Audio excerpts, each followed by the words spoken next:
ಖಿಲ್ಜಿ ಸಂತತಿ ಎಲ್ಲಿಂದ ಎಲ್ಲಿ ತನಕ ರೂಲ್ ಮಾಡದ್ದು? Very good. ಸ್ವಲ್ಪ ಕೇಳಿ, ಇಂಪಾರ್ಟೆಂಟ್. ಖಿಲ್ಜಿ ಸಂತತಿ ಅಂತ ಹೇಳಿ ಕರೆಯಲಾಗ್ತದ. 1290ರಿಂದ 1320ವರೆಗೆ ಆಳ್ವಿಕೆ ಮಾಡಿದಂತ ಸಂತತಿ ಖಿಲ್ಜಿ ಸಂತತಿ. ಈ ಖಿಲ್ಜಿ ಸಂತತಿ ದೆಹಲಿ ಸುಲ್ತಾನರ 5 ಸಂತತಿಗಳಲ್ಲಿ ಅತಿ ಕಡಿಮೆ ಆಳ್ವಿಕೆ ಮಾಡಿದಂತ ಸಂತತಿ ಯಾವುದು? ಖಿಲ್ಜಿ ಸಂತತಿ. ಅತಿ ಕಡಿಮೆ ಆಳ್ವಿಕೆ ಮಾಡಿದ ತಂದಾಗ 1290ರಿಂದ 1320 ತನಕ ಆಳ್ವಿಕೆ ಮಾಡಿದಂದಾಗ ಕೇವಲ ಎಷ್ಟು ವರ್ಷಗಳ ಕಾಲ ಆಳ್ವಿಕೆ ಮಾಡಿದ್ದು? 30 ವರ್ಷಗಳ ಕಾಲ ಆಳ್ವಿಕೆ ಮಾಡಿದ್ದು. 30 ವರ್ಷಗಳ ಕಾಲ ಆಳ್ವಿಕೆ ಮಾಡಿದ್ದು. ಹೀಗಾಗಿ 1290ರಿಂದ 1320 ತನಕ ಅತಿ ಕಡಿಮೆ ಆಳ್ವಿಕೆ ಮಾಡಿದಂತ ಸಂತತಿ ಯಾವುದು? ಖಿಲ್ಜಿ ಸಂತತಿ. ಅಷ್ಟೇ ಅಲ್ಲದೇನಂತಂದಾಗ ಈ ವಿಜಯನಗರ ಸಾಮ್ರಾಜ್ಯದಲ್ಲಿ 4 ಸಂತತಿಗಳು ಆಳ್ವಿಕೆ ಮಾಡಿದವು. ಸಂಗಮ, ಸಾಳ್ವ, ತುಳುವ, ಅಲ್ಬಿಡು ಅಂತೇಳಿ. ಈ ಸಂಗಮ ಡಿನಿಸ್ಟಿ, ಸಾಳ್ವ ಡಿನಿಸ್ಟಿ, ತುಳುವ ಡಿನಿಸ್ಟಿ, ಆಮೇಲೆ ಅಲ್ವಿ ಡಿನಿಸ್ಟಿ ಅಂತ ರೂಲ್ ಮಾಡಿದವು. ದೆಹಲಿ ಸುಲ್ತಾನರಲ್ಲಿ 5 ಸಂತತಿಗಳು. ಬಟ್ ವಿಜಯನಗರ ಸಾಮ್ರಾಜ್ಯದಲ್ಲಿ 4 ಸಂತತಿಗಳು.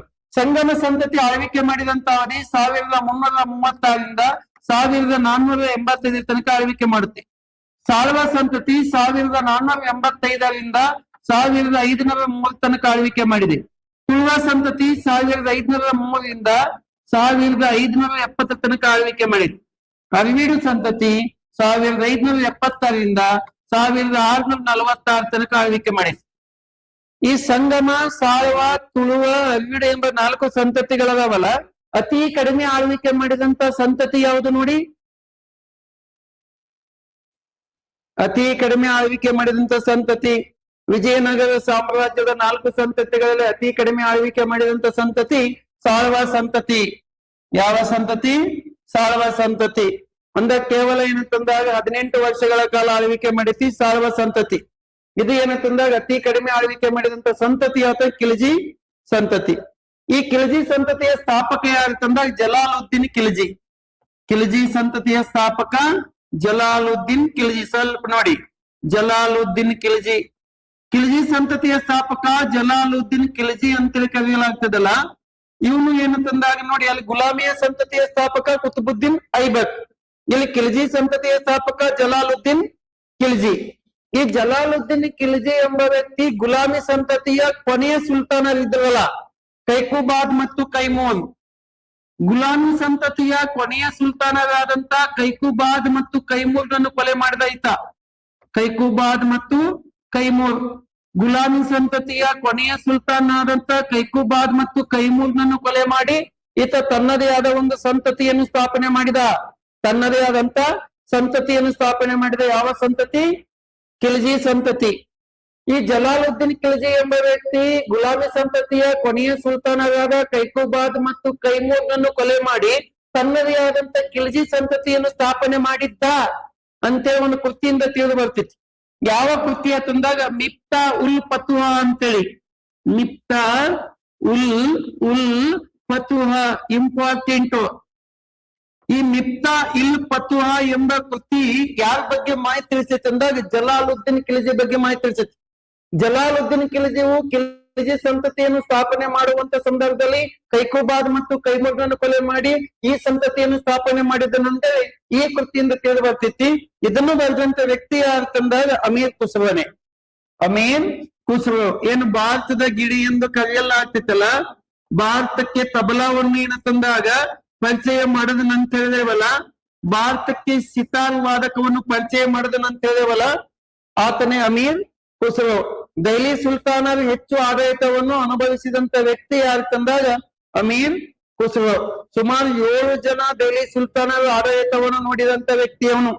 ಅವನು ಎಲ್ಲಿಂದ ಇದ್ದನಂತಂದಾಗ ಗಿಯಾಸುದ್ದೀನ್ ಬಲ್ಬನ್ ನಿಂದ ಹಿಡಿದು ಎಲ್ಲಿ ತನಕ ಮೊಹಮ್ಮದ್ ಬಿನ್ ತುಘಲಕ್ ತನಕ ಇದ್ದ. ಗಿಯಾಸುದ್ದೀನ್ ಬಲ್ಬನ್ ನಿಂದ ಎಲ್ಲಿ ತನಕ ಇದ್ದ? ಮೊಹಮ್ಮದ್ ಬಿನ್ ತುಘಲಕ್ ತನಕ ಇದ್ದ. ಯಾರು? ಅಮೀರ್ ಖುಸ್ರೋ. ಆತ ತುಘಲಕ್ ನಾಮ ಅಂತೇಳಿ ಬರೆದಿದ್ದಾನು. ಆಮೇಲೆ ಏನಂತಂದಾಗ ಈ ಮಿಫ್ತಾ ಉಲ್ ಫತುಹ ಅಂತೇಳಿ ಬರ್ದಾನು. ತಾರಿಕ್ ಉಲ್ ಸೈದರ್ ಅಂತೇಳಿ ಬರ್ದಾನೆ. ಹೀಗೆ ಏನಂತಂದಾಗ ಅತಿ ಪ್ರಮುಖವಾದಂತ ಆಶಿಕಾ ಅಂತೇಳಿ ಬರ್ದಾನೆ. ಯಾರವನು? ಅಮೀರ್ ಖುಸ್ರೋ. ಈ ಅಮೀರ್ ಖುಸ್ರೋ ಏನಂತಂದಾಗ ಬರೆದಂತ ಮಿಫ್ತಾ ಉಲ್ ಫತುಹದಲ್ಲಿ ಕೈಕುಬಾದ್ ಮತ್ತು ಕೈಮರ್ನನ್ನು ಕೊಲೆ ಮಾಡಿ ಜಲಾಲುದ್ದೀನ್ ಖಿಲ್ಜಿ ಸಂತತಿಯನ್ನು ಸ್ಥಾಪನೆ ಮಾಡಿದ್ದ ಅಂತ ತಿಳಿಸಿತ್ತು. ಈತ ಗುಲಾಮಿ ಸಂತತಿಯ ಕೊನೆಯ ಸುಲ್ತಾನರನ್ನು ಕೊಲೆ ಮಾಡಿದ್ದಕ್ಕಾಗಿ ದೆಹಲಿಯಲ್ಲಿದ್ದಂತ ಜನ ಈತನಿಗೆ ದೆಹಲಿಯಲ್ಲಿ ಆಡಳಿತ ಮಾಡಲು ಬಿಡಲಿಲ್ಲ.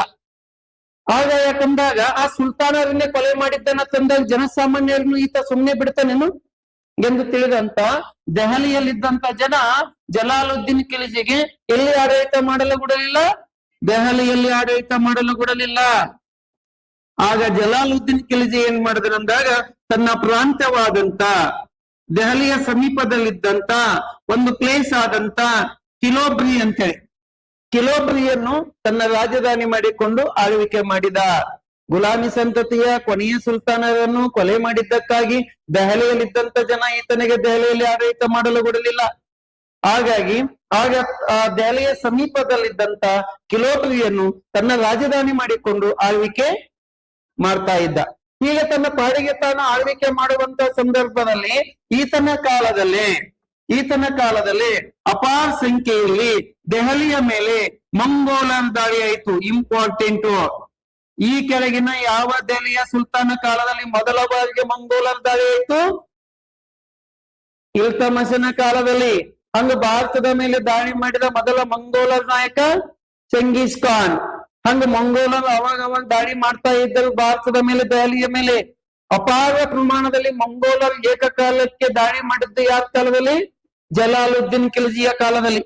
ಈ ಜಲಾಲುದ್ದೀನ್ ಖಿಲ್ಜಿಯ ಕಾಲದಲ್ಲಿ ಅಪಾರ ಸಂಖ್ಯೆಯಲ್ಲಿ ಮಂಗೋಲರು ದಾಳಿ ಮಾಡಿದಂತ ಸಂದರ್ಭದಲ್ಲಿ ಈತ ತನ್ನ ಸೈನ್ಯವನ್ನು ಜಾಸ್ತಿ ಮಾಡ್ಕೋಬೇಕಲ್ಲ, ದೆಹಲಿ ಅಧಿಪತಿ ಆಗ್ಬೇಕು, ಸುಲ್ತಾನ ಆಗ್ಬೇಕಂದಾಗ ಅದಕ್ಕೆ ಈತ ಏನ್ ಆಲೋಚನೆ ಮಾಡಿದನಂದಾಗ ಆ ದಾಳಿ ಮಾಡಿದಂತ ಮಂಗೋಲರಿಗೆ ಸಕಲ ಸೌಲಭ್ಯವನ್ನು ಎಲ್ಲ ಕೊಡಿಸಿದ. ಆ ಸಕಲ ಸೌಲಭ್ಯವನ್ನು ಎಲ್ಲ ಕೊಡಿಸಿದಂತ ಈತ ಅವರನ್ನು ಇಸ್ಲಾಂ ಧರ್ಮಕ್ಕೆ ಮತಾಂತರಿಸಿದ. ಆ ದಾಳಿ ಮಾಡಿದಂತ ಮಂಗೋಲರನ್ನು ಇಸ್ಲಾಂ ಧರ್ಮಕ್ಕೆ ಕನ್ವರ್ಟ್ ಮಾಡಿದ. ಆ ಕನ್ವರ್ಟ್ ಆದಂತ ಆ ಮಂಗೋಲರನ್ನು ಏನೆಂದು ಕರೆಯಲಾಗ್ತಂದಾಗ ನವ ಮುಸಲ್ಮಾನರೆಂದು ಕರೆಯಲಾಯಿತು. ಇಂಪಾರ್ಟೆಂಟ್.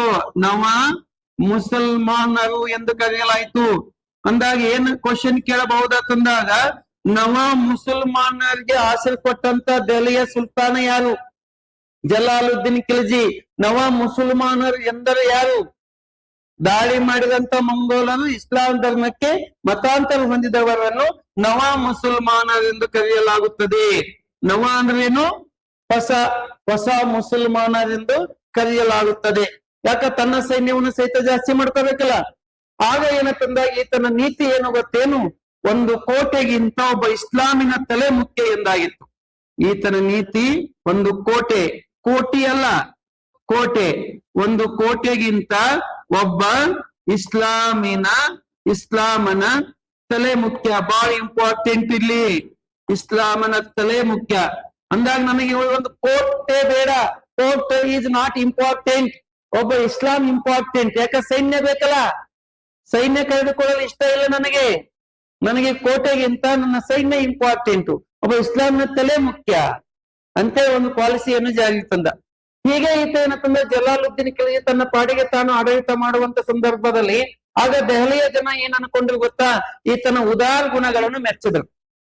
ಯಾಕಂದಾಗ ಆ ದಾಳಿ ಮಾಡಿದಂತ ಮಂಗೋಲರಿಗೆ ಇಸ್ಲಾಂ ಧರ್ಮ ಕನ್ವರ್ಟ್ ಮಾಡಿ ಸಕಲ ಸೌಲಭ್ಯವನ್ನು ಎಲ್ಲಾ ಒದಗಿಸಿದ್ದಾನೆ. ಹಾಗಾಗಿ ಈತ ನಮಗೆ ಸುಮ್ಮನೆ ಬಿಡ್ತಾನೇನು? ಏನೋ ಅನಿವಾರ್ಯ ಕಾರಣಕ್ಕಾಗಿ ಅವ್ರನ್ನ ಕೊಲೆ ಮಾಡಿರ್ಬೇಕೀತ ಆ ರೀತಿಯಾಗೇನಿಲ್ಲ. ಈತನ ಉದಾರ ಗುಣಗಳನ್ನು ಮೆಚ್ಚಿದಂತ ದೆಹಲಿಯ ಜನ ಈತನಿಗೆ ಎಲ್ಲಿಗೆ ಇನ್ವೈಟ್ ಮಾಡ್ಬೇಕಂದ್ರು? ದೆಹಲಿಗೆ. ಎಲ್ಲಿಂದ? ಕಿಲೋಬ್ರಿಯಿಂದ. ಆಯ್ತಪ್ಪ, ನೀ ದೆಹಲಿಯಲ್ಲಿ ತಂದಾಗ ರೂಲ್ ಮಾಡು, ನಿನ್ನ ಒಳ್ಳೆಯ ಗುಣಗಳನ್ನು ನಾವು ಮೆಚ್ಚಿದ್ದೇವೆ ಅಂತೇಳಿ ದೆಹಲಿಗೆ ಆಹ್ವಾನ ಕೊಟ್ಟರು ದೆಹಲಿಯ ಜನ. ಆಗ ದೆಹಲಿಯಲ್ಲಿ ಒಬ್ಬ ವ್ಯಕ್ತಿ ಅಧಿಕಾರದ ಆಶೆಗಾಗಿ ದಂಗೆ ಇದ್ದ. ದೆಹಲಿಯಲ್ಲಿ ಅಧಿಕಾರದ ಆಶೆಗಾಗಿ ದಂಗೆ ಎದ್ದಂತ ವ್ಯಕ್ತಿ ಯಾರು ತಂದಾಗ ಆತನೇ ಮಲಿಕ್ ಚಚ್ಚು ಅಂತೇಳಿ. ಈ ಮಲಿಕ್ ಚಚ್ಚು ಯಾರು ಗೊತ್ತೇನಿವನು? ಗಿಯಾಸುದ್ದೀನ್ ಬಲ್ಬನನ ಸಂಬಂಧಿಕ ಈತ. ಗಿಯಾಸುದ್ದೀನ್ ಬಲ್ಬನನ ಸಂಬಂಧಿಕನಾದಂತ ಮಲಿಕ್ ಚಚ್ಚು ಎಂಬ ವ್ಯಕ್ತಿ ದೆಹಲಿಯಲ್ಲಿ ಅಧಿಕಾರದ ಆಸೆಗಾಗಿ ಯಾರ ವಿರುದ್ಧ ದಂಗೆ ಎದ್ದ? ಜಲಾಲುದ್ದೀನ್ ಖಿಲ್ಜಿಯ ವಿರುದ್ಧ ದಂಗೆ ಎದ್ದ. ಯಾಕಂದ್ರ ಇವ ಕಿಲೋಬ್ರಿಯಲ್ಲಿ ಆಳ್ವಿಕೆ ಮಾಡ್ತಾ ಇದ್ದಾನೆ ಜಲಾಲುದ್ದೀನ್ ಖಿಲ್ಜಿ. ಅವನ್ ಯಾಕೆ ನೀವು ದೆಹಲಿಗೆ ಇನ್ವೈಟ್ ಮಾಡ್ತಾ ಇದ್ದೀರಿ? ಮುಂದೆ ನಾನ್ ನಿಮಗೆ ಸುಲ್ತಾನ ಆಗ್ತೀನಿ ಅಂತೇಳಿ ಅವನು ದಂಗೆ ಎದ್ದ. ಆಗ ಮಲಿಕ್ ಚಚ್ಚುನ ದಂಗೆಯನ್ನು ಜಲಾಲುದ್ದೀನ್ ಖಿಲ್ಜಿಗೆ ಅಡಗಿಸಲು ಸಾಧ್ಯ ಆಗಲಿಲ್ಲ. ಯಾಕಂದ್ರೆ ಇವನು ಫಾಲೋವರ್ಸ್ಗಳು ಕೆಲವೊಂದ್ ಜನ ಇದ್ರು. ಆಗ ಇವನು ಫಾಲೋವರ್ಸ್ಗಳು ಕೆಲವೊಂದ್ ಜನ ಇದ್ದಂತ ಟೈಮ್ದಲ್ಲಿ ಜಲಾಲುದ್ದೀನ್ ಖಿಲ್ಜಿಗೆ ಈ ಮಲಿಕ್ ಚಚ್ಚುನ ದಂಗೆಯನ್ನು ಅಡಗಿಸಲು ಸಾಧ್ಯವಾಗಲಿಲ್ಲ. ಆಗ ಜಲಾಲುದ್ದೀನ್ ಖಿಲ್ಜಿ ಒಬ್ಬ ಅಳಿಯ ಇದ್ದ. ಅಳಿಯ ಎಲ್ಲಿದ್ದನಂದ ಕಾರಾ ಪ್ರಾಂತ್ಯದ ಗವರ್ನರ್ನಾಗಿದ್ದ. ಈ ಅಳಿಯನಾದ ಕಾರಾ ಪ್ರಾಂತ್ಯದ ಗವರ್ನರ್ ಯಾರಂದಾಗ ಆತನೇ ಅಲಿ ಗುರ್ಷಾಪ್ ಅಂತೇಳಿ. ಅಲಿ ಗುರ್ಷಾಪ್ ಅಂತೇಳಿ ಈ ಕಾರಾ ಪ್ರಾಂತ್ಯದ ಗವರ್ನರ್ನಾದಂತ ಅಲಿ ಗುರ್ಷಾಪ್ ಎಂಬ ವ್ಯಕ್ತಿಗೆ ಮಾಹಿತಿ ಗೊತ್ತಾಯ್ತು. ದೆಹಲಿಯಲ್ಲಿ ಮಾವುನ ವಿರುದ್ಧ ಜಲಾಲುದ್ದೀನ್ ಖಿಲ್ಜಿಯ ವಿರುದ್ಧ ಯಾರೋ ದಂಗೆ ನಡೆಸಿದ್ದಾರಲ್ಲ ಅಂತೇಳಿ ಸುದ್ದಿ ತಿಳಿದಂತ ಈ ಕಾರಾ ಪ್ರಾಂತ್ಯದ ಗವರ್ನರ್ನಾದಂತ ಅಲಿ ಗುರ್ಷಾಪ್ ಎಂಬ ವ್ಯಕ್ತಿ ತನ್ನ ಸೈನ್ಯವನ್ನು ತೆಗೆದುಕೊಂಡು ಎಲ್ಲಿಗೆ ಬಂದ? ದೆಹಲಿಗೆ ಬಂದ. ಆ ದೆಹಲಿಗೆ ಬಂದಂತ ಈತ ಆಗ ಮಾವನ ವಿರುದ್ಧ ದಂಗೆ ಎದ್ದಂತ ಮಲಿಕ್ ಚಚ್ಚುನ ದಂಗೆಯನ್ನು ಅಡಗಿಸಿಬಿಟ್ಟ. ಮಲಿಕ್ ಚಚ್ಚುನ ದಂಗೆಯನ್ನು ಅಡಗಿಸಿದಂತ ಅಲಿ ಗುರ್ಷಾಪ್ ಎಂಬ ವ್ಯಕ್ತಿ ಮಾವನಾದಂತ ಜಲಾಲುದ್ದೀನ್ ಖಿಲ್ಜಿಯನ್ನು ಮೋಸದಿಂದ ಕೊಲೆ ಮಾಡಿಬಿಟ್ಟ, ಎತ್ತಿ ಬಿಟ್ಟ. ಹಾಗಾಗಿ ಮಾವನಾದಂತ ಜಲಾಲುದ್ದೀನ್ ಖಿಲ್ಜಿಯನ್ನು ಮೋಸದಿಂದ ಕೊಲೆ ಮಾಡಿ ತಾನೇ ಆಡಳಿತ ಚುಕ್ಕಾಣಿ ಹಿಡಿದ ಯಾರು? ಅಲಿ ಗುರ್ಷಾಪ್.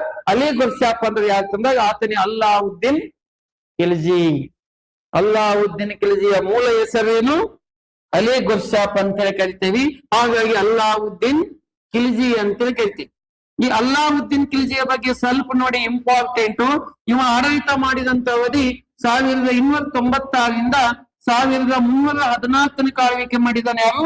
ಅಲ್ಲಾವುದ್ದೀನ್ ಖಿಲ್ಜಿ.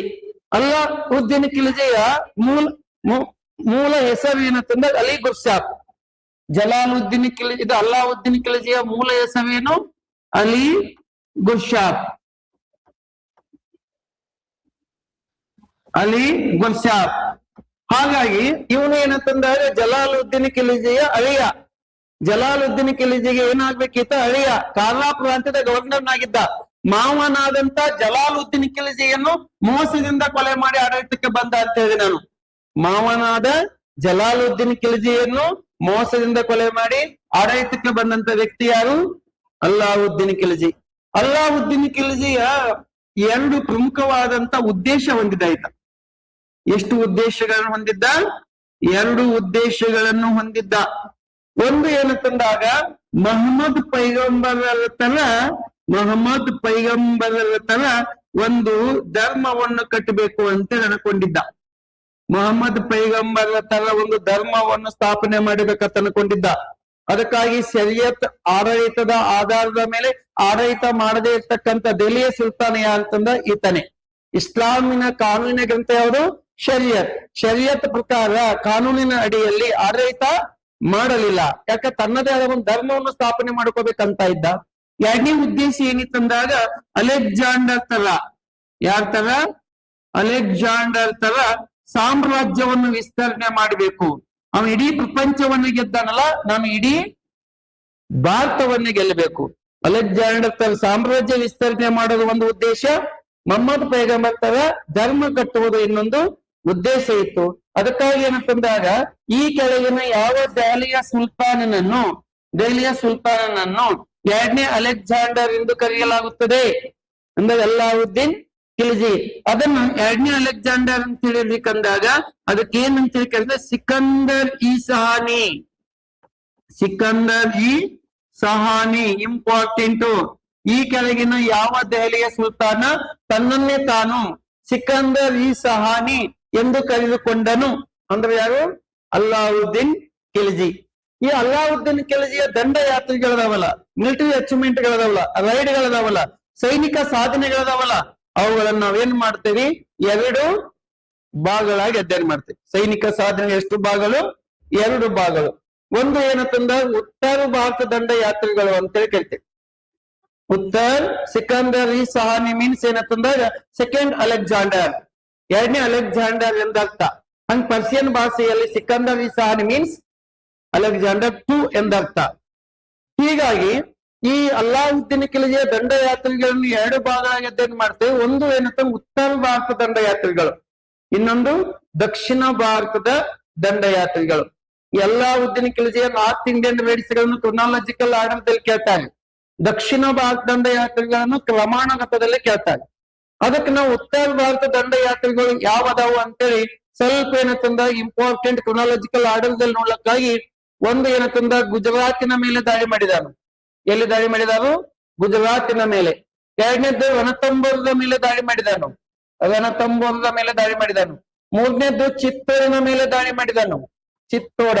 ನಾಲ್ಕನೇದ್ದು ಮಾಳ್ವಾದ ಮೇಲೆ ದಾಳಿ ಮಾಡಿದಾನು. ಆಮೇಲೆ ಐದನೇದ್ದು ಶಿವಾನು ಕೋಟೆಯ ಮೇಲೆ ದಾಳಿ ಮಾಡಿದಾನು.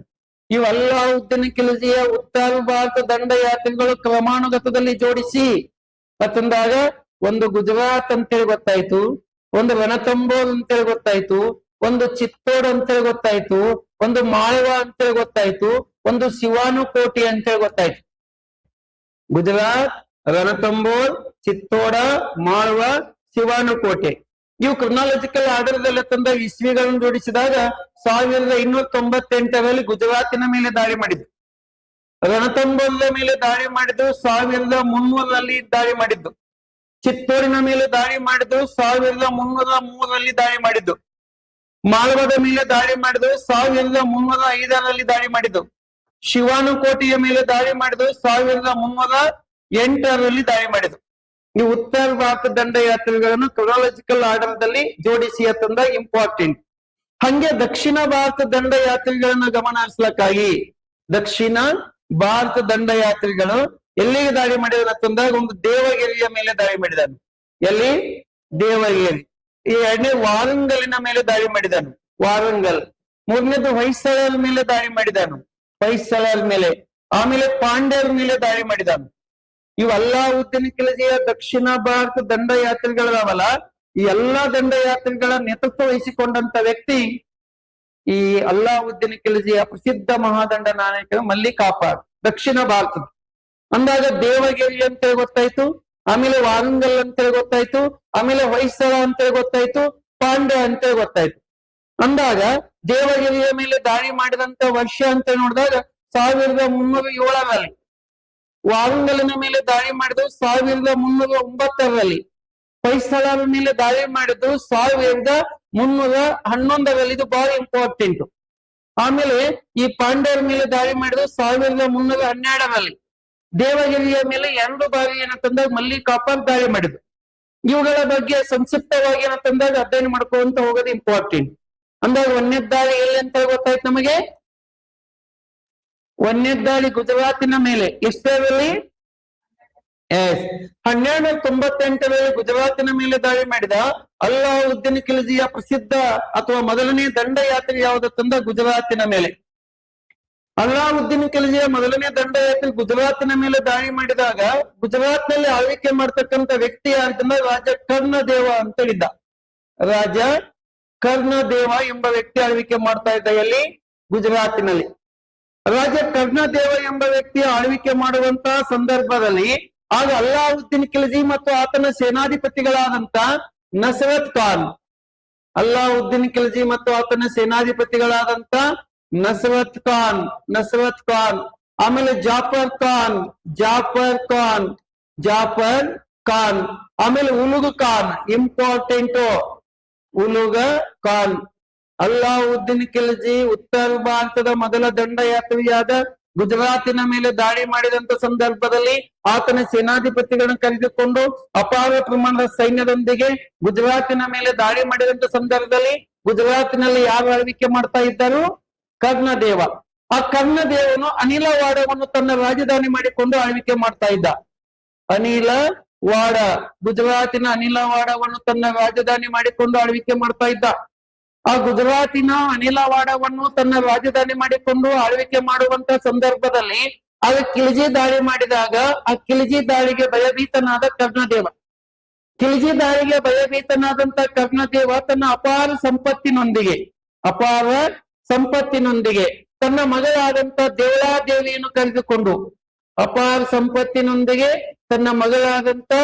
ದೇವಳಾದೇವಿಯನ್ನು ಕರೆದುಕೊಂಡು ದೇವಳಾದೇವಿಯನ್ನು ಕರೆದುಕೊಂಡು ಯಾವ ಕಡೆಗೆ ಓಡಿ ಬಂದ ಕರ್ಣದೇವ ತಂದಾಗ ಪಲಾಯನಿಗೆ ದೇವಗಿರಿ ಕಡೆಗೆ ಬಂದ. ಯಾರನ್ನು ಕರೆದುಕೊಂಡು? ದೇವಳಾದೇವಿಯನ್ನು ಕರೆದುಕೊಂಡು. ಏನಾಗಬೇಕು? ದೇವಳಾದೇವಿ ಮಗಳು.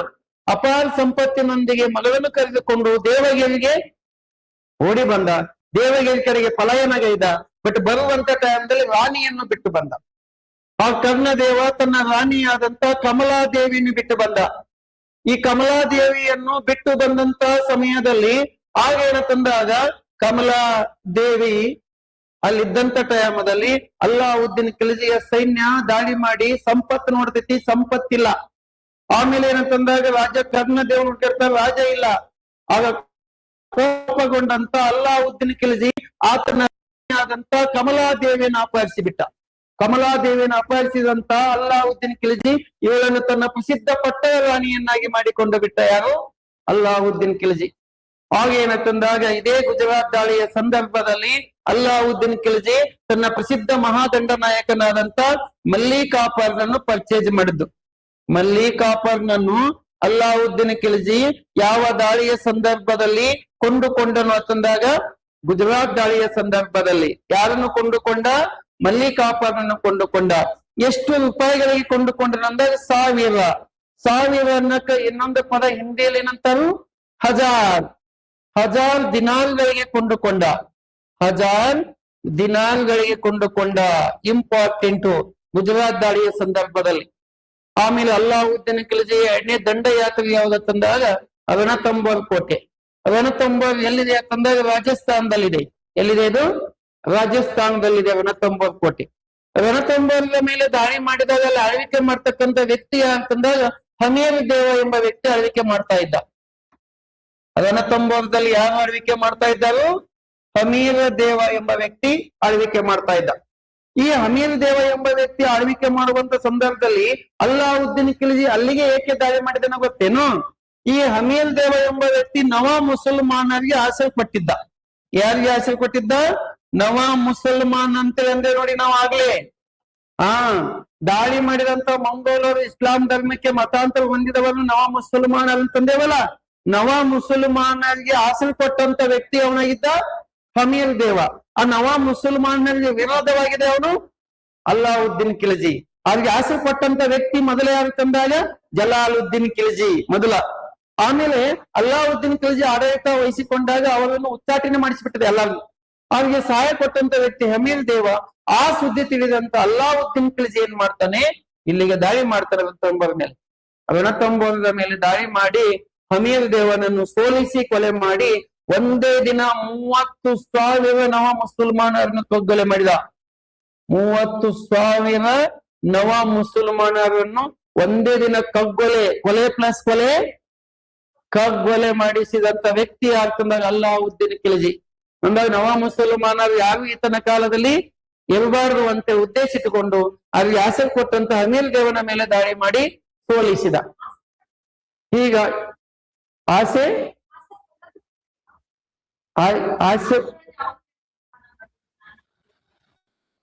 ಆಗ ಇವ್ರದ್ದು ಎಲ್ಲ ವಿಷಯಗಳು ಆತನಿಗೆ ಗೊತ್ತಾಗುತ್ತೆ ನೋಡಿ. ನವ ಮುಸಲ್ಮಾನರಿಗೆ ಆಸೆ ಕೊಟ್ಟಂತ ಜಲಾಲುದ್ದೀನ್ ಖಿಲ್ಜಿಯನ್ನೇ ಮೋಸದಿಂದ ಅಲ್ಲಾವುದ್ದೀನ್ ಖಿಲ್ಜಿ ಕೊಲೆ ಮಾಡಿಸಿದನಂತೇಳಿ ಸುದ್ದಿ ನವ ಮುಸಲ್ಮಾನ ಗೊತ್ತಿತ್ತು.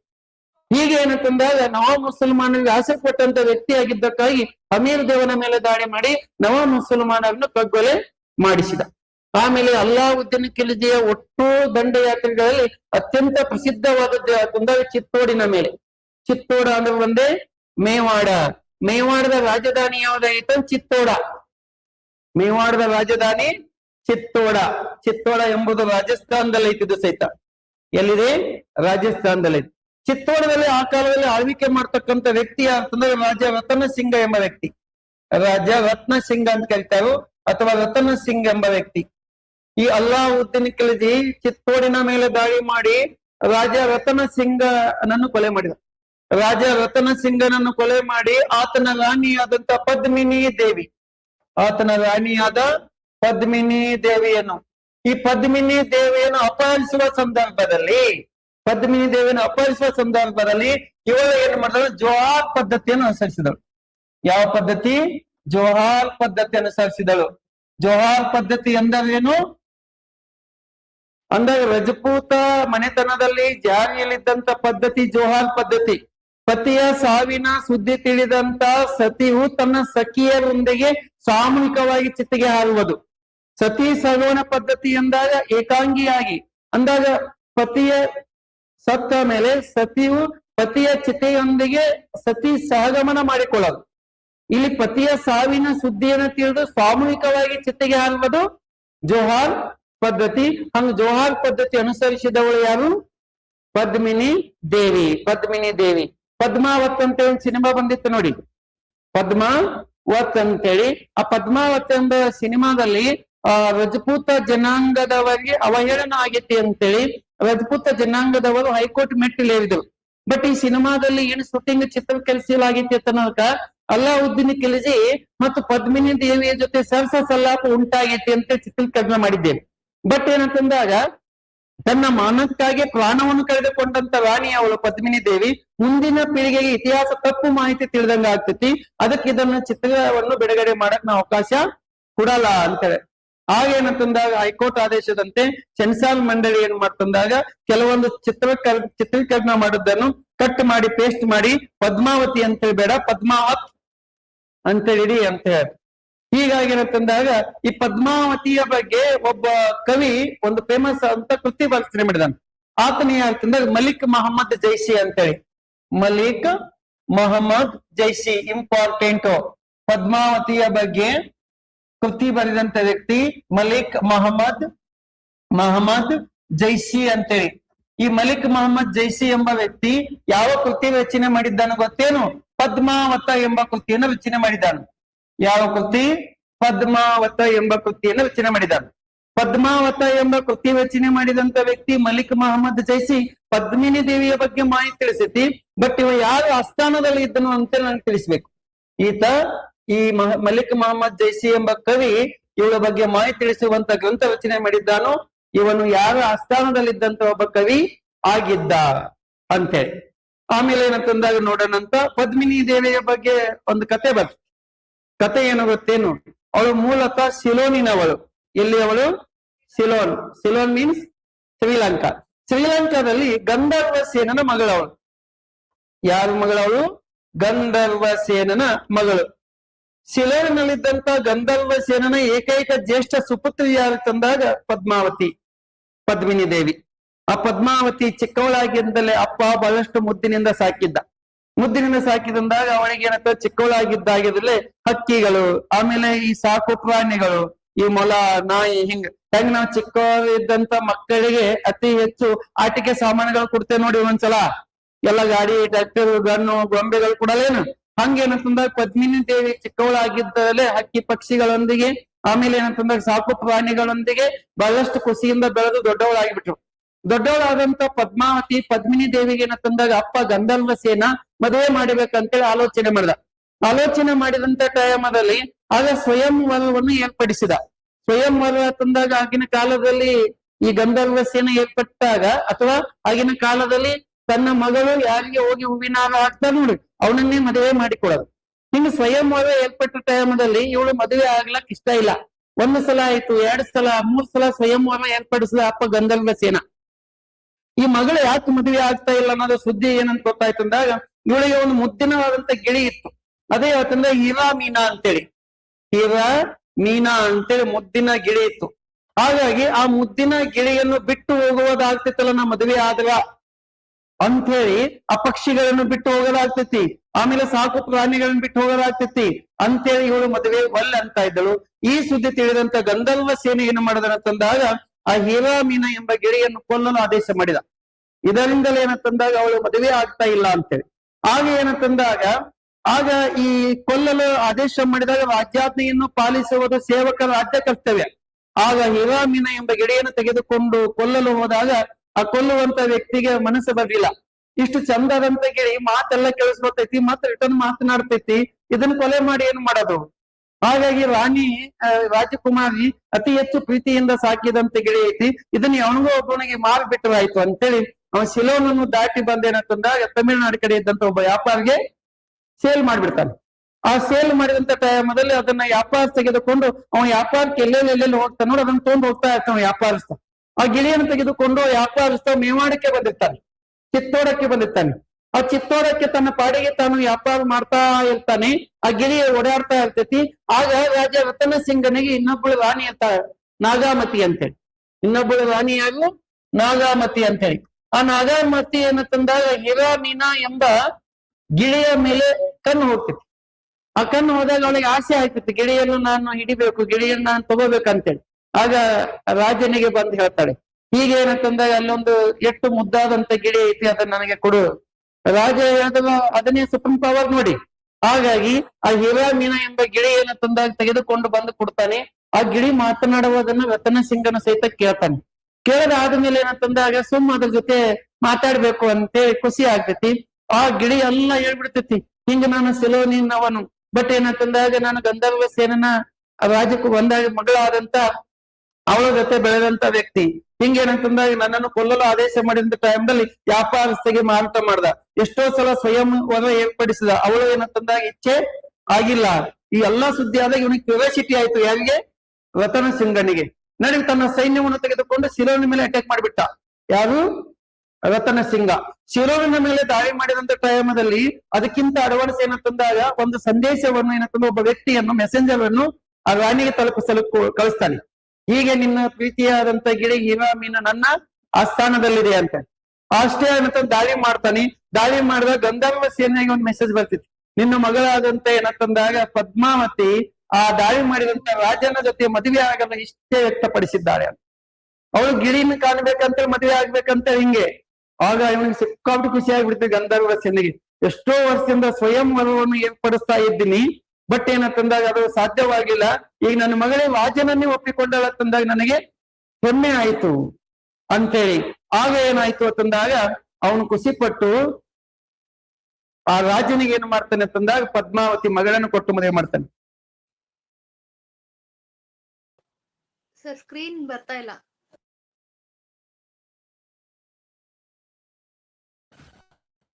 ಮಗಳನ್ನು ಕೊಟ್ಟು ಮದುವೆ ಮಾಡಿದ ಯಾರು? ಗಂಧರ್ವ ಸೇನ. ಯಾರನ್ನು ಕೊಟ್ಟು? ಪದ್ಮಾವತಿಯನ್ನು. ಯಾರಿಗೆ ಕೊಟ್ಟು ಮದುವೆ ಮಾಡಿದ? ರತನ ಸಿಂಗನಿಗೆ. ಖುಷಿಯಾದಂತ ಗಂಧರ್ವ ಸೇನ ತನ್ನ ಸೈನ್ಯವನ್ನು ತೆಗೆದುಕೊಂಡು ಬಂದಿಲ್ಲ ರತನ ಸಿಂಗ.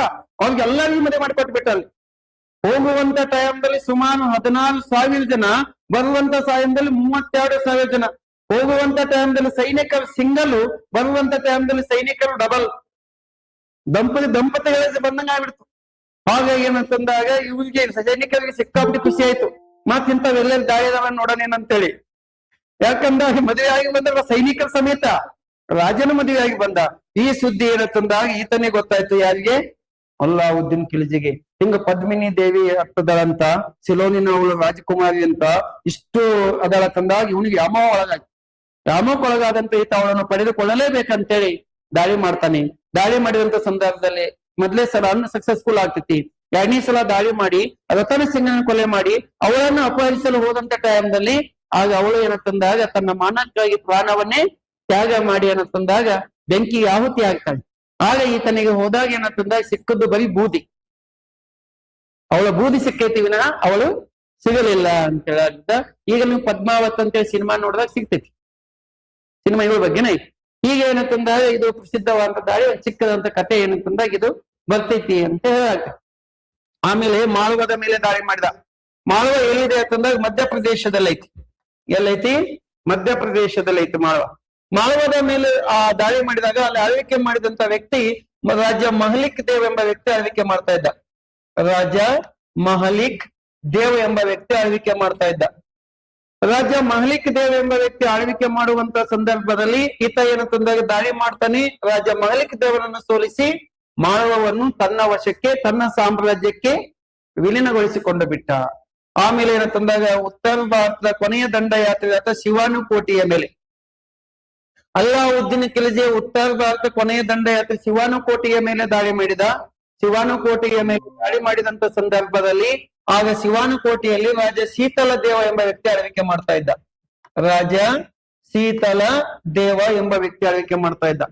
ರಾಜ ಶೀತಲ ದೇವ ಎಂಬ ವ್ಯಕ್ತಿ ಆಳ್ವಿಕೆ ಮಾಡುವಂತ ಟೈಮ್ನಲ್ಲಿ ಅಲ್ಲಿಗೆ ದಾಳಿ ಮಾಡಿ ಆ ಶಿವಾನುಕೋಟೆಯನ್ನು ಗೆದ್ದು ಉತ್ತರ ಭಾರತ ಪ್ರಮುಖ ಪ್ರದೇಶಗಳೆಲ್ಲ ಯಾರು ವಶಕ್ಕೆ ಆದವು? ಅಲ್ಲಾವುದ್ದೀನ್ ಖಿಲ್ಜಿಯ ವಶಕ್ಕೆವಾದವು. ಆಗ ಅಲ್ಲಾವುದ್ದೀನ್ ಖಿಲ್ಜಿಯ ಕನಸು ಅಥವಾ ಆಸೆ, ಉದ್ದೇಶ ದಕ್ಷಿಣ ಭಾರತದ ಮೇಲೆ ದಂಡೆತ್ತಿ ಕಳಿಸಲು. ಈ ದಕ್ಷಿಣ ಭಾರತದ ಎಲ್ಲಾ ದಂಡಯಾತ್ರೆಗಳ ನೇತೃತ್ವ ವಹಿಸಿಕೊಂಡಂತ ವ್ಯಕ್ತಿ ಅವನಂತ ಹೇಳಿದೆ ನಾವು ಮಲ್ಲಿಕ್ ಕಾಪರ್ ಅಂತ ಹೇಳಿ. ಮಲ್ಲಿಕ್ ಕಾಪರ್ ಅಲ್ಲಾವುದ್ದೀನ್ ಖಿಲ್ಜಿಗೆ ಏನಾಗ್ಬೇಕಿವ? ದಂಡನಾಯಕ. ಮತ್ತು ನಪುಷಕ ಲಿಂಗ ಇವ, ತೃತೀಯ ಲಿಂಗಿ ಇವ. ಥರ್ಡ್ ಜೆಂಡರ್ ಮಲ್ಲಿಕಾಪರ್ ಅಷ್ಟು ಬಲಿಷ್ಠವಾಗಿದ್ದ. ಹಾಗಾಗಿ ಮೊದಲಿಗೆ ಈತ ದಾಳಿ ಮಾಡಿದ ಎಲ್ಲಿಗೆ ದಾಳಿ ಮಾಡಿದ ಮಲ್ಲಿಕಾಪರ್? ದೇವಗಿರಿಯ ಮೇಲೆ ದಾಳಿ ಮಾಡಿದ. ದೇವಗಿರಿಯ ಮೇಲೆ ದಾಳಿ ಮಾಡಿದ. ದೇವಗಿರಿ ಪ್ರೆಸೆಂಟ್ ಎಲ್ಲಿದೆ ಅಂತಂದಾಗ ಮಹಾರಾಷ್ಟ್ರದಲ್ಲಿ ಐತಿ. ಎಲ್ಲೈತಿ? ಮಹಾರಾಷ್ಟ್ರ. ದೇವಗಿರಿಯಲ್ಲಿ ಯಾರು ಆಳ್ವಿಕೆ ಮಾಡ್ತಾ ಇದ್ರು? ಯಾದವರು ಆಳ್ವಿಕೆ ಮಾಡ್ತಾ ಇದ್ದಾರೆ. ಯಾದವರು, ಶೇವನವರು ಅಂತೇಳಿ ಕೇಳ್ತಾರೆ. ದೇವಗಿರಿಯಲ್ಲಿ ಆ ಕಾಲದಲ್ಲಿ ಯಾರು ಆಳ್ವಿಕೆ ಮಾಡ್ತಾ ಇದ್ದರು? ಯಾದವರು ಆಳ್ವಿಕೆ ಮಾಡ್ತಾ ಇದ್ದಾರೆ. ಈ ದೇವಗಿರಿಯಲ್ಲಿ ಯಾದವರು ಯಾವ ಅರಸ ಆಳ್ವಿಕೆ ಮಾಡ್ತಾ? ರಾಮಚಂದ್ರ ಎಂಬ ವ್ಯಕ್ತಿ ಆಳ್ವಿಕೆ ಮಾಡ್ತಾ ಇದ್ದ. ಯಾವನ ಆಳ್ವಿಕೆ ಮಾಡ್ತಾ ಇದ್ದ? ರಾಜ ರಾಮಚಂದ್ರ ಆಳ್ವಿಕೆ ಮಾಡ್ತಾ ಇದ್ದ. ಈ ರಾಮಚಂದ್ರನ ಮೇಲೆ ದಾಳಿ ಮಾಡಲು ಅಲ್ಲಾವುದ್ದೀನ್ ಖಿಲ್ಜಿ ಮಲ್ಲಿಕಾಪರ್ನ ಯಾಕೆ ಕಳಿಸೋದನ್ನ ಗೊತ್ತೇನಾ? ಗುಜರಾತಿನ ಮೇಲೆ ದಾಳಿ ಮಾಡಿದಾಗ ರಾಜ ಕರ್ಣದೇವ ತನ್ನ ಮಗಳನ್ನು ಕರೆದುಕೊಂಡು ದಕ್ಷಿಣ ಭಾಗದ ಕಡೆಗೆ ಓಡಿ ಬಂದಾಗ ದಕ್ಷಿಣ ಭಾಗದಲ್ಲಿ ಆತನಿಗೆ ಸಹಾಯ ನೀಡಿದಂತ ಆಸೆಪಟ್ಟಂತ ರಾಜ ರಾಮಚಂದ್ರ. ಅದಕ್ಕಾಗಿ ರಾಮಚಂದ್ರನ ಮೇಲೆ ಅಟ್ಯಾಕ್ ಮಾಡಿಸಿದ. ರಾಮಚಂದ್ರನ ಮೇಲೆ ದಾಳಿ ಮಾಡಿದಾಗ ಮಲ್ಲಿಕಾಪರ್ ದಾಳಿ ಮಾಡಿ ರಾಮಚಂದ್ರನನ್ನು ಸಂಪೂರ್ಣವಾಗಿ ಸೋಲಿಸಿದ. ರಾಮಚಂದ್ರನನ್ನು ಸಂಪೂರ್ಣವಾಗಿ ಸೋಲಿಸಿ ಆಗ ಈ ಕರ್ಣದೇವನ ಮಗಳಾದಂತ ಈ ದೇವಳಾದೇವಿಯನ್ನು ಅಪಹರಿಸಿ ಬಿಟ್ಟ ಮಲ್ಲಿಕಾಪರ್. ರಾಮಚಂದ್ರನನ್ನು ಸೋಲಿಸಿ ಕರ್ಣದೇವನ ಮಗಳಾದಂತ ದೇವಳಾದೇವಿಯನ್ನು ಕರೆದುಕೊಂಡು ಎಲ್ಲಿಗೆ ಹೋದನಂದಾಗ ಅಲ್ಲಾವುದ್ದೀನ್ ಖಿಲ್ಜಿ ಹತ್ತಿರ ಹೋದ. ಅಲ್ಲಾವುದ್ದೀನ್ ಖಿಲ್ಜಿ ಹತ್ತಿರ ಹೋದಾಗ ಆಗ ಅಲ್ಲಾವುದ್ದೀನ್ ಖಿಲ್ಜಿ ಆ ದೇವಳಾದೇವಿಯನ್ನು ತನ್ನ ಮಗನಿಗೆ ಮದುವೆ ಮಾಡಿ ಕೊಟ್ಟ. ಅದೇ ಆತಂದ ಕಿಜರ್ ಖಾನನಿಗೆ ಮದುವೆ ಮಾಡಿ ಕೊಟ್ಟ. ತನ್ನ ಹಿರಿಯ ಮಗನಾದಂತ ಕಿಜರ್ ಖಾನನಿಗೆ ಮದುವೆ ಮಾಡಿಸಿದ. ಇವ ಅಲ್ಲಾವುದ್ದೀನ್ ಖಿಲ್ಜಿ ಈ ಹುಡುಗಿ ಅಂದಾಗ ಈ ರಾಜಕುಮಾರಿಯ ತಾಯಿಯನ್ನು ಮದುವೆ ಆಗ್ಯಾನ. ಆ ರಾಣಿಯ ಮಗಳಾದ ದೇವಳಾದೇವಿಯನ್ನು ತನ್ನ ಮಗನಿಗೆ ಮದುವೆ ಮಾಡಿಸಿದ. ಹೀಗಾಗಿ ಕಿಜರ್ ಖಾನ್ಗೆ ಏನಂತಂದಾಗ ಮದುವೆ ಮಾಡಿ ಕೊಡ್ತಾನೆ. ಈ ಸುದ್ದಿಯ ತಂದಾಗ ಅಲ್ಲಾವುದ್ದೀನ್ ಖಿಲ್ಜಿ ದೇವಳಾದೇವಿಯನ್ನು ತನ್ನ ಮಗನಾದ ಕಿಜರ್ ಖಾನ್ಗೆ ಕೊಟ್ಟು ಮದುವೆ ಮಾಡಿದ್ದ ಅಂತೇಳಿ ಒಂದು ಕೃತಿಯಿಂದ ತಿಳಿ ಬರ್ತೈತಿ. ಅದೇ ತಂದಾಗ ಆಶಿಕಾ. ಯಾವ ಕೃತಿ? ಆಶಿಕಾ. ಆಶಿಕಾ ಎಂಬ ಕೃತಿಯಲ್ಲಿ ಮೆನ್ಷನ್ ಐತಿ. ಆಶಿಕಾ ಎಂಬ ಕೃತಿ ರಚನೆ ಮಾಡಿದಂತ ವ್ಯಕ್ತಿ ಅಮೀರ್ ಖುಸ್ರೋ.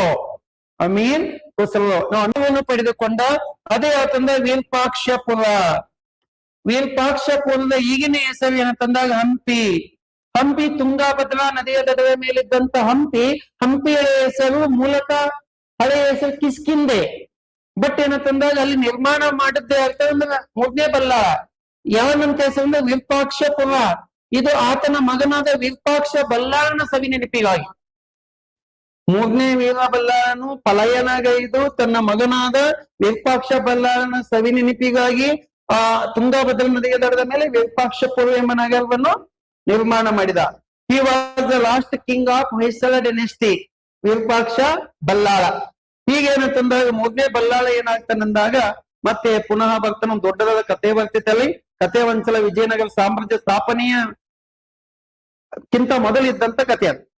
ಹೀಗಾಗಿ ಏನಂತಂದಾಗ ಮೂರನೇ ವೀರ ಬಲ್ಲಾಳ ಪುನಃ ಬಂದು ಆಮೇಲೆ ಅವಧಿಯಲ್ಲಿ ಈ ಮಲ್ಲಿಕಾಪರ್ ಎಲ್ಲಿಗೆ ದಾಳಿ ಮಾಡ್ತಾನಂದಾಗ ಪಾಂಡ್ಯರ ಮೇಲೆ ದಾಳಿ ಮಾಡ್ತಾನೆ. ಎಲ್ಲಿ? ಪಾಂಡ್ಯರ ಮೇಲೆ.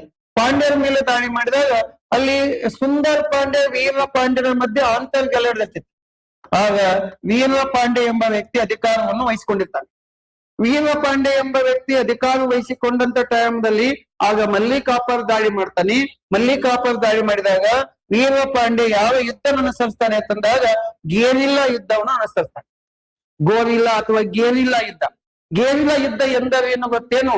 ಬೆಟ್ಟ ಗುಡ್ಡುಗಾಡುಗಳಲ್ಲಿ ಕುಳಿತುಕೊಂಡು ದಾಳಿ ಮಾಡೋದು. ನೇರವಾಗಿ ದಾಳಿ ಮಾಡದೆ ಇಂಡೈರೆಕ್ಟ್ ಆಗಿ ಅಟ್ಯಾಕ್ ಮಾಡೋದು. ಅಂದ್ರೆ ಇಡೀ ಸಂಪೂರ್ಣವಾಗಿ ತನ್ನ ಯುದ್ಧದಲ್ಲಿ ಸೈನ್ಯದಲ್ಲಿ ಗೇರಿಲ್ಲಾ ಯುದ್ಧ ತಂತ್ರವನ್ನು ಅಳವಡಿಸಿಕೊಂಡಂತ ವ್ಯಕ್ತಿ ಶಿವಾಜಿ. ಛತ್ರಪತಿ ಶಿವಾಜಿ ಎಂಬ ವ್ಯಕ್ತಿ ಗೇರಿಲ್ಲಾ ಯುದ್ಧ ತಂತ್ರವನ್ನು ಅಳವಡಿಸಿದ. ಇವನು ಏನಂತಂದಾಗ ಮಲ್ಲಿಕಾಪರ್ ದಾಳಿ ಮಾಡಿದಾಗ ಅನುಸರಿಸಿದಂತ ವ್ಯಕ್ತಿ ವೀರ ಪಾಂಡ್ಯ. ಮತ್ತೆ ಇಡೀ ಭಾರತದ ಇತಿಹಾಸದಲ್ಲಿ ಮೊದಲ ಬಾರಿಗೆ ಗೇರಿಲ್ಲಾ ಯುದ್ಧವನ್ನು ಅನುಸರಿಸಿದ ವ್ಯಕ್ತಿ ಯಾರು? ಭಾರತದಲ್ಲಿ ಮೊದಲ ಬಾರಿಗೆ ಗೇರಿಲ್ಲಾ ಯುದ್ಧ ತಂತ್ರವನ್ನು ಅನುಸರಿಸಿದಂತ ವ್ಯಕ್ತಿ. ಇಂಪಾರ್ಟೆಂಟ್. ಆಮೇಲೆ ಏನಂತಂದಾಗ ಹೀಗೆ ದಕ್ಷಿಣ ಭಾರತದ ಎಲ್ಲಾ ಪ್ರದೇಶಗಳು ಯಾರ ಅಧೀನಕ್ಕೆ ಹೋದವು? ಅಲ್ಲಾವುದ್ದೀನ್ ಖಿಲ್ಜಿಯ ಸೇನಾಧಿಪತಿಯಾದ ಮಲ್ಲಿಕಾಪರ್ನೆ.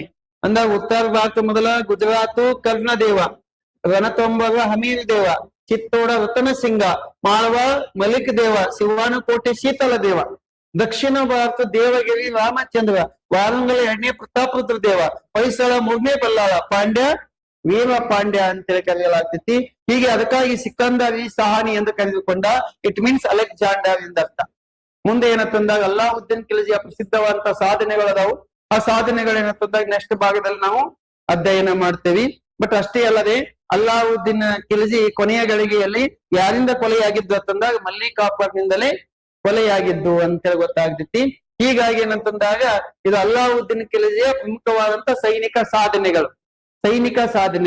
ಇನ್ನು ಅವನ ಆಡಳಿತ, ಮಾರುಕಟ್ಟೆ ವ್ಯವಸ್ಥೆ, ಕಂದಾಯ ವ್ಯವಸ್ಥೆ, ಕಲೆ ಮತ್ತು ವಾಸ್ತುಶಿಲ್ಪ, ಆಮೇಲೆ ಸಾಹಿತ್ಯ ಕ್ಷೇತ್ರಕ್ಕೆ ಏನು ಕೊಡುಗೆ ಕೊಟ್ಟಿದ್ದಾನಂತೇಳಿ 2ನೇ ಭಾಗದಲ್ಲಿ ನೋಡ್ತೇವೆ.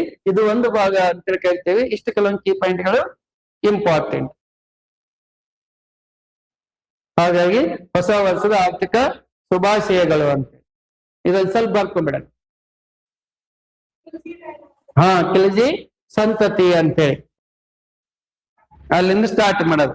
ನಾನು ಇದನ್ನ ಯಾಕೆ ಮಾಡಿದೀನಿ ಗೊತ್ತೇನು? ಇದೊಂದು ಕಟ್ ಮಾಡಿ ಪೇಸ್ಟ್ ಮಾಡಿ ನಾನು ಯೂಟ್ಯೂಬ್ ಚಾನಲ್ ಹಾಕ್ಬೇಕಂತ ಮಾಡ್ತಾ ಇದ್ದೀನಿ. ನೀವು ಮಧ್ಯ ನನಗೆ ಕೇಳಾಕತ್ತೀರಿ. ಮೊದಲೇ ಹೇಳಕ್ ಆಗ್ಲಿಲ್ಲ, ಹಂಗೆ ಮೈಂಡ್ ಅಲ್ಲಿ ಬಂದ್ಬಿಡ್ತು ನನಗೆ. ಅದಕ್ಕೆ ಆಮೇಲೆ ಬರ್ಕೊಳ್ಳೋದ್ರ ಹಿಂಗ್ ಕೈ ಮಾಡಾಕತ್ತಿದ್ದೆ ನಾನು.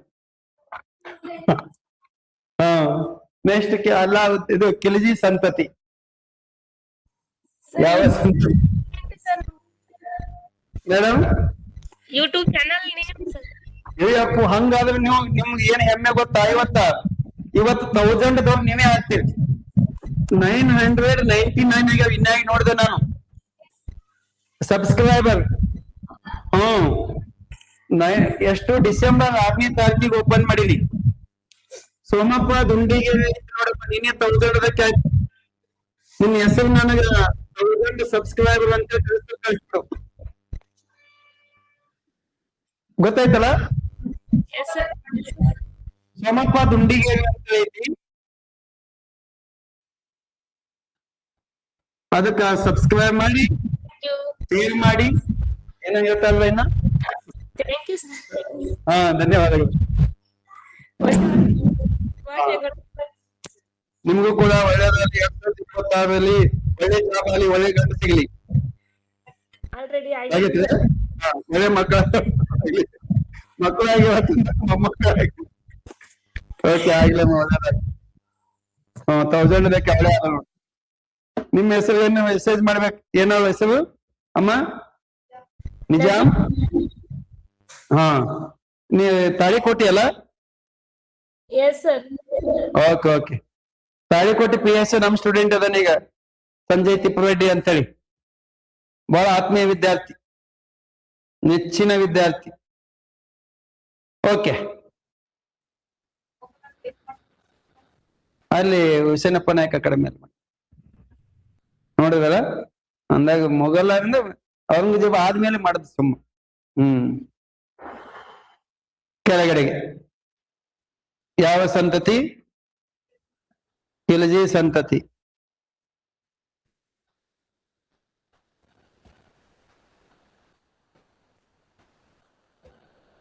ಖಿಲ್ಜಿ ಸಂತತಿ 1290ರಿಂದ 1320.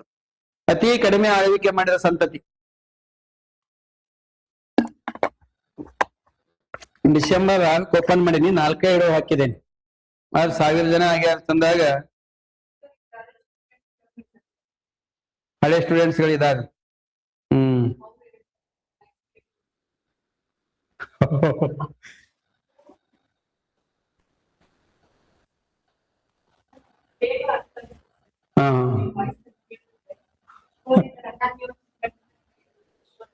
ತಿಳಿದಲ್ಲ? ಹಿಂಗ್ ಫುಲ್ ಎಕ್ಸ್ಪ್ಲೇನ್ ಮಾಡ್ಬೇಕು. ನಾವು ಮಕ್ಕಳ ಮುಂದೆ ಮಾಡ್ಬೇಕು. ಸುಮ್ ಕೂಡಿಸ್ಕೊಂಡು ಅವ್ರಿಗೆ ಸಿಲೆಬಸ್ ಇರ್ತೈತಿ. ಅವ್ರಿಗೆ ಸಿಲೆಬಸ್ ಇರ್ತೈತಿ ಮಕ್ಕಳಿಗೆ. ಇದು ನನ್ನ ಮಕ್ಕಳಿಗೆ ಕೆಲವೊಂದ್ ಕಡೆ ಸಿಲೆಬಸ್ ಇದ್ದಾಗ ಪಪ್ಪ ನಿನ್ನೆ ನೋಡಿ ನಂದು ಇಡುವ ಪಪ್ಪ ನನಗೂ ಇದು ಸಿಲೆಬಸ್ ಕೈತಿ ಅಂತ ಹೇಳತ್ತೇಳ ಒಂದು. ಮೊಘಲನ್ ಬಗ್ಗೆ ಸುಮ್ ನೋಡತ್ತೇಳ ಲೈವ್ ದಾಗ ಬರ್ತಾ ಇತ್ತಲ್ಲ ಅವಾಗ. ನೆಕ್ಸ್ಟ್, ಅತಿ ಕಡಿಮೆ ಆಳ್ವಿಕೆ ಮಾಡಿದಂತ ಸಂತತಿ. ಅತಿ ಕಡಿಮೆ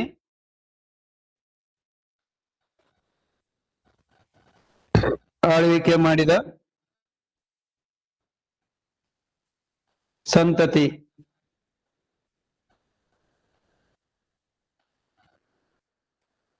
ಅತಿ ಕಡಿಮೆ ಆಳ್ವಿಕೆ ಮಾಡಿದ ಸಂತತಿ.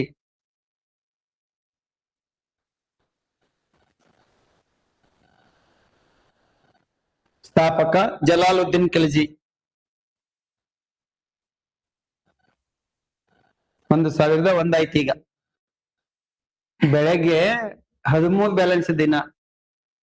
ಇವತ್ತು ಆತದಿಲ್ಲ ಅಂತ ಇದ್ದೆ ನಾನು. ಅಂದಾಗ 87 ಇದ್ದು 987. ನಾನು ಅನ್ಕೊಂಡಿದ್ದ ಈ ಸಾಯಂಕಾಲ ಒಳಗಾಗಿ ಈ 2025 1000 ಆಗ್ಬೇಕು ಅಂತ ಅನ್ಕೊಂಡಿದ್ದೆ. ಈಗ 1001 ಆಯ್ತು ಈಗ. ಆಗುತ್ತೆ. ಹಾ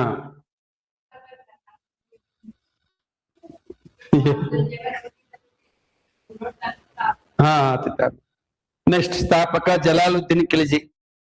ಈತ ಗುಲಾಮಿ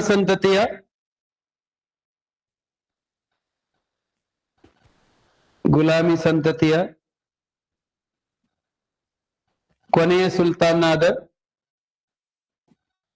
ಕೊನೆಯ ಸುಲ್ತಾನವನ್ನು ಗುಲಾಮಿ ಸಂತತಿಯ ಕೊನೆಯ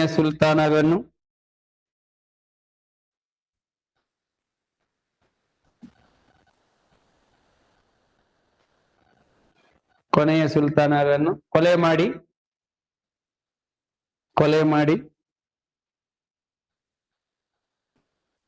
ಕೊಲೆ ಮಾಡಿ ಆಡಳಿತಕ್ಕೆ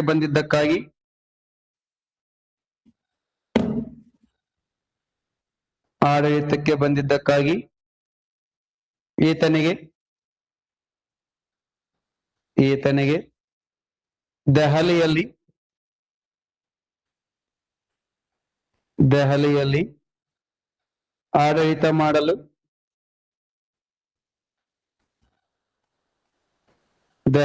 ಆಡಳಿತ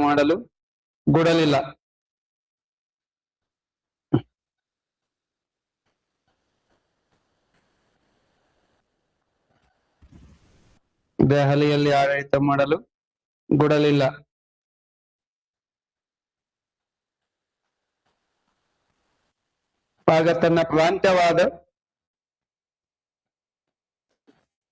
ಆಗ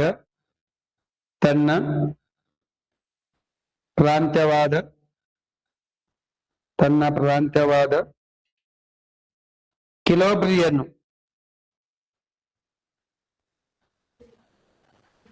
ಕಿಲೋ ಕೊಬ್ಬರಿ ಅಲ್ಲ,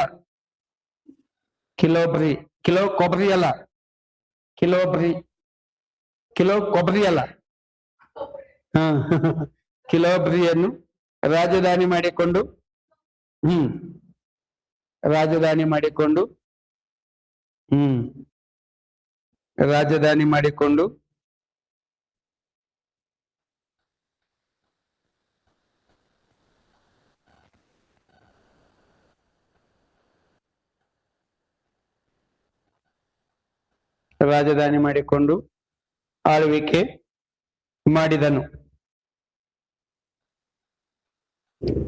ಆಳ್ವಿಕೆ ಮಾಡಿದನು. ಈತನ ಕಾಲದಲ್ಲೇ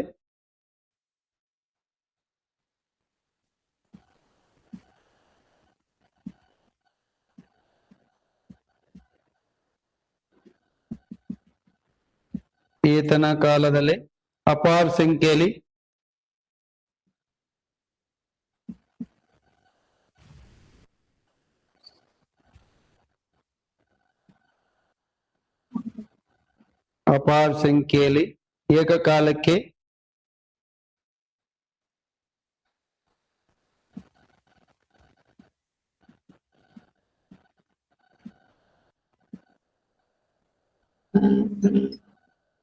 ಏಕಕಾಲಕ್ಕೆ ಮಂಗೋಲರು ದಾಳಿ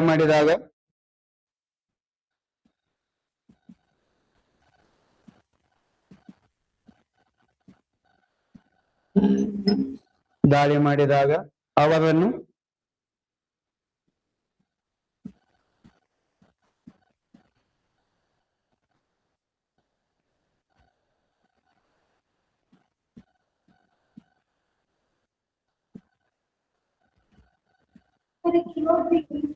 ದೆಹಲಿ ಪಕ್ಕದಲ್ಲಿ ಐತಿ.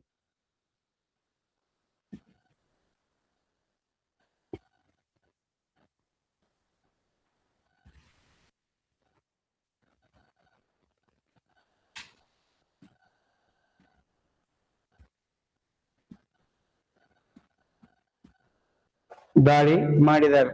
ಅವರನ್ನು ಇಸ್ಲಾಂ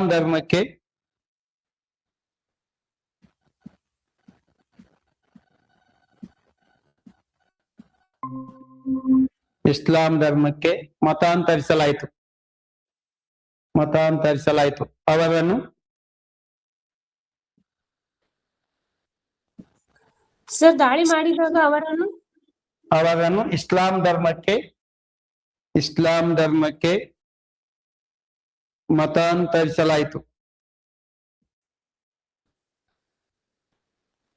ಇಸ್ಲಾಂ ಧರ್ಮಕ್ಕೆ ಮತಾಂತರಿಸಲಾಯಿತು. ಹಾಗಾಗಿ ಅವರನ್ನು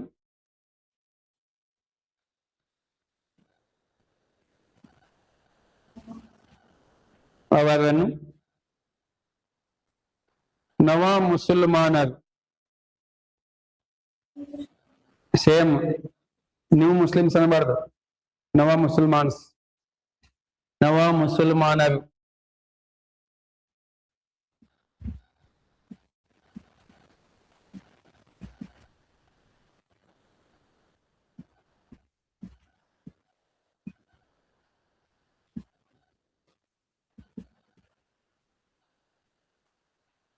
ಪ್ರಾರಂಭಿಸಲಾಯಿತು. ಇದು ಏನು ಕರೆಯುತ್ತಾರೆ.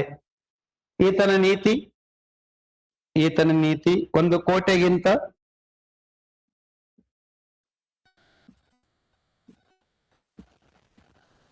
ಕೋಟೆಗಿಂತ ಒಬ್ಬ ಇಸ್ಲಾಮಿನ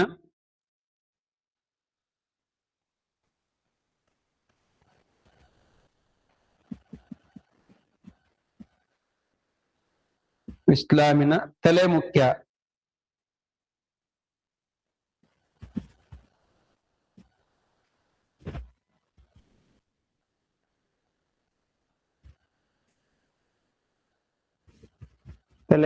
ಎಂದಾಗಿತ್ತು. ಅಲ್ಲೇ ಒಂದು ಚಿಕ್ಕ ಟೈಟಲ್ಲಿ ಈ ಜಲಾಲುದ್ದೀನ್ ಖಿಲ್ಜಿಯ ಬಗ್ಗೆ ಒಂದು ಪಾಯಿಂಟ್. ಜಲಾಲುದ್ದೀನ್ ಖಿಲ್ಜಿಯ ಬಗ್ಗೆ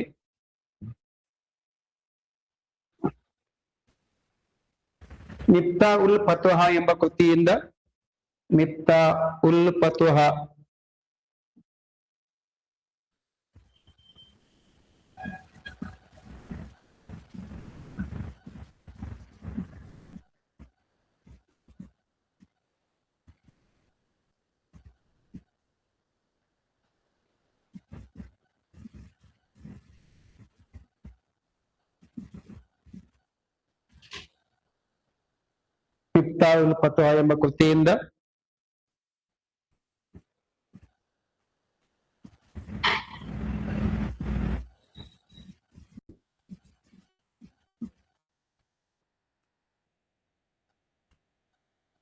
ಕೃತಿಯಿಂದ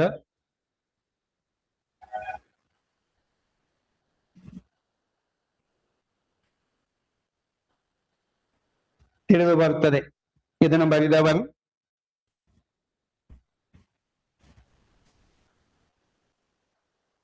ಬರೆದವರು ಅಮೀರ್ ಖುಸ್ರೋ. ಅಲ್ಲೇ ಒಂದು ಚಿಕ್ಕ ಪಾಯಿಂಟ್, ಮಿಫ್ತಾ ಉಲ್ ಫತುಹ ಅಂಡರ್ಲೈನು ಮಲಿಕ್ ಚಚ್ಚುನ ದಂಗೆ ಅಂತೇಳಿ. ಮಲಿಕ್ ಚಚ್ಚುನ ದಂಗೆ, ರಿವೋಲ್ಟ್ ಆಫ್ ಮಲಿಕ್ ಚಚ್ಚು ಅಂತೇಳಿ. ಮಲಿಕ್ ಚಚ್ಚುನ ದಂಗೆ ಅಂತೇಳಿ.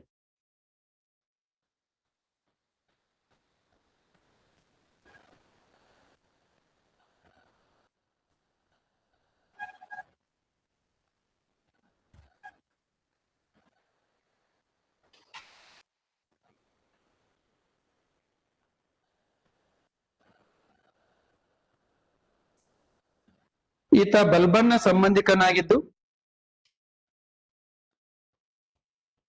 ಬಲ್ಬನ್ನನ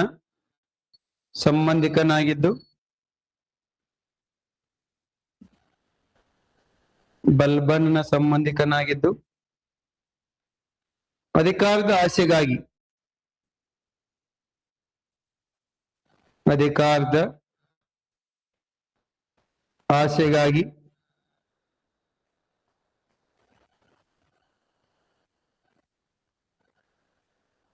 ಬಲ್ಬಣ್ಣ ಸಂಬಂಧಿಕನಾಗಿದ್ದು ಅಧಿಕಾರದ ಆಶೆಗಾಗಿ ದಂಗೆ ಎದ್ದಾಗ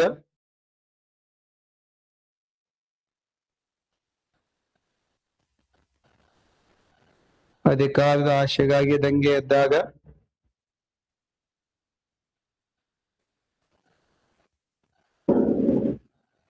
ಈತನ ದಂಗೆಯನ್ನು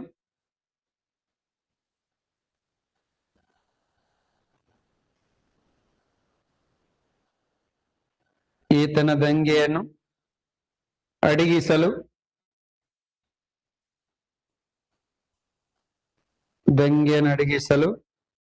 ಸಾಧ್ಯವಾಗಲಿಲ್ಲ.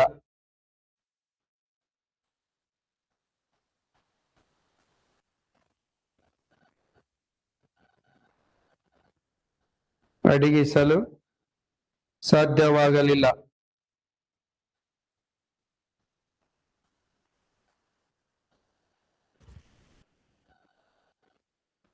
ಸಾಧ್ಯವಾಗಲಿಲ್ಲ. ಆಗ ಅಲ್ಲಾವುದ್ದೀನ್ ಖಿಲ್ಜಿ ಅಳಿಯನಾದ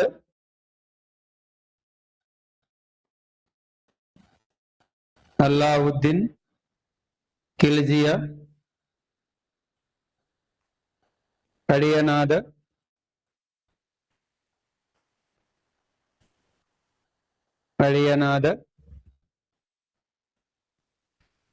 ಅಲಿ ಗುರ್ಷಾಪ್ ಬರ್ಕೆನಲ್ಲಿ ಅಲ್ಲಾವುದ್ದೀನ್ ಖಿಲ್ಜಿ ಅಲಿ ಗುರ್ಷಾಪ್ ಅಲ್ಲಾವುದ್ದೀನ್ ಖಿಲ್ಜಿ ಬ್ರಾಕೆಟ್ನಲ್ಲಿ ಅಲಿ ಗುರ್ಷಾಪ್ ಇಲ್ಲ ಜಲಾಲುದ್ದೀನ್ ಖಿಲ್ಜಿ ಅಳಿಯನಾದ ಅಲ್ಲಾವುದ್ದೀನ್ ಖಿಲ್ಜಿ ಹೇಳಿದನು ಜಲಾಲುದ್ದೀನ್ ಖಿಲ್ಜಿ ಅಳಿಯನಾದ ಜಲಾಲುದ್ದೀನ್ ಖಿಲ್ಜಿ ಅಳಿಯನಾದ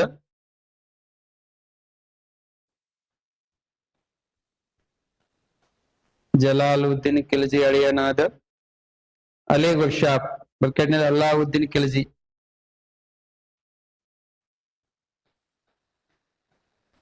ಅಲಿ ಗುರ್ಷಾಪ್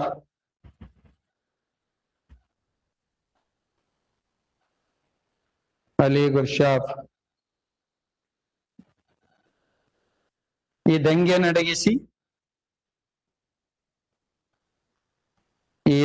ಅಡಗಿಸಿ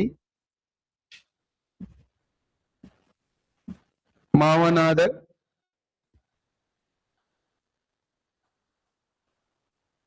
ಜಲಾಲುದ್ದೀನ್ ಖಿಲ್ಜಿಯನ್ನು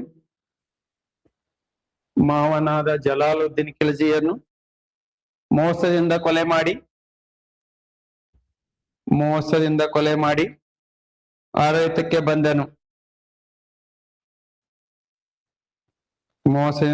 ಮಾಡಿ ಆಡಳಿತಕ್ಕೆ ಬಂದನು. ಟೈಟಲ್ಲೇ ಅಲ್ಲಾವುದ್ದೀನ್ ಖಿಲ್ಜಿ.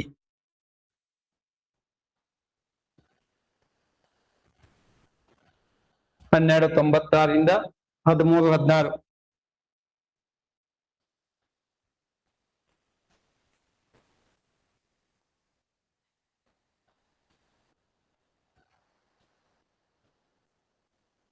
1316 ಇವನ ಬಗ್ಗೆ ನಾಳೆ ಡಿಸ್ಕಸ್ ಮಾಡೋಣ. ಎಲ್ಲರಿಗೂ ಹೊಸ ವರ್ಷದ ಆರ್ಥಿಕ ಶುಭಾಶಯಗಳು. ಒಳ್ಳೆಯದಾಗ್ಲಿ. ನಿಮ್ಮ ಬಿಟ್ಟ ಬಣ ತಲುಪಲಿ. ಹೊಸ ವರ್ಷ ಹೊಸ ಹರ್ಷವನ್ನು ತರಲಿ.